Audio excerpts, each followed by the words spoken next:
Today, I'm going to show you how to practice at the range in order to get good.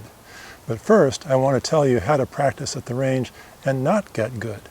And that is to hit a ball, watch it, pull another ball over, hit it, watch it, pull another ball over, and just cycle through the balls as fast as you can. All you've really done is get some exercise. You haven't learned anything. And if you want to take a little more in-depth approach to your swing, you might say, well, that didn't work, let me try this, and pull over another ball and hit it. Hit a bad shot, well, that didn't work either, let me try something different. And you keep trying things different and you never get anywhere. What you have to do is know the right things, and that involves getting some lessons, thinking about it, knowing what works, and then go practice those things that work. And I'll show you how to practice them. It's very tedious, it takes a lot of discipline, but believe me, doing something like this is how you get good. Now I have about 5 or 6 different swing keys that I practice in order to make my swing work, and I'm going to practice them one at a time. Sometimes I can practice 2 at a time, but I'll show you.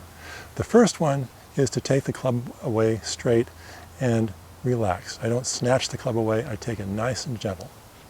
So I have the edge of my mat here, you can't see that, but I'm taking the club back along that line. I'm not snatching it back, it's a very smooth takeaway. That's what I'm practicing now.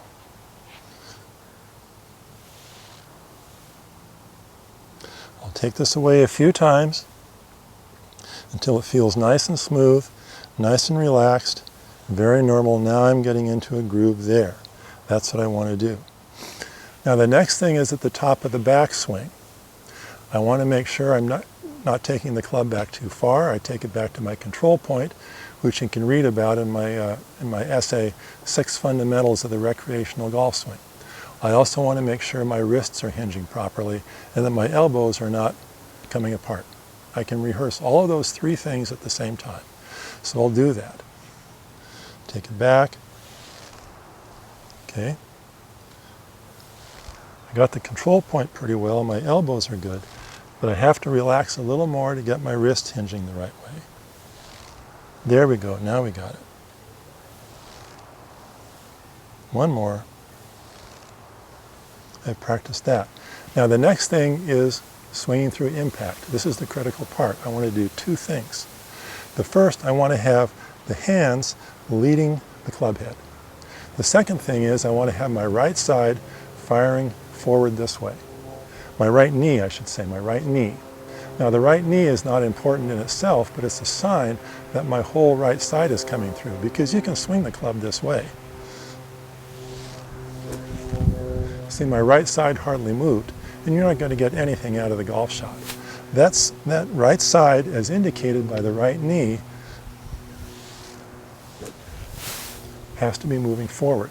So I'm going to practice this and that at the same time using a drill that's in Ben Hogan's book, 5 Lessons. Now this is the only drill he had in the book. So I think that's pretty important. If he said this is the one drill you need, then by golly, that's the one drill I'm going to use. I start with a part swing, and what I'm trying to do is make sure the movement of the club and the movement of this thigh are in somewhat of a synchronization. They're working together.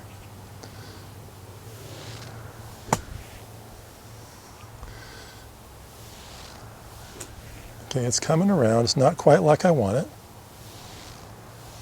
There we go. Now I got it. Now it's flowing. You may not have seen a difference here, but I can feel a difference. There. Now the last one I'm going to talk about, I'm going to work on, is tempo. That's the glue that holds the golf swing together. Now, very few golfers swing too slowly. Most of us swing too fast, and I want to make sure I have a tempo that doesn't outswing my technique. So, I'm just going to practice that tempo. That's pretty much it, so I'm going to do that a couple more times.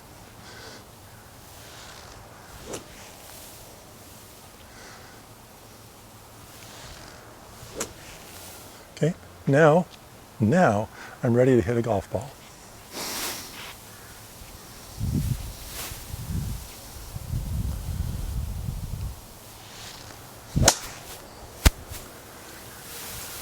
Now you didn't see that go into the trees, but that was a darn good golf shot. And what am I going to do now? if I'm at the range, I'm going to start over and do the same things again. Practice those fundamentals again, just like I showed you. Now, if you hit your whole bucket like that, it can get pretty boring. So after I've hit my driver for a while, maybe 3 or 4 shots, I'm going to switch to my 6-iron.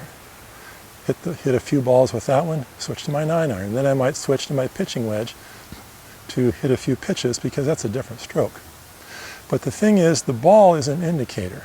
You're not out here to hit golf balls. You're out here to practice movements. And the ball is just an indicator that your practice is paying off. Okay, so hitting the ball is not the point. All this practice is the point.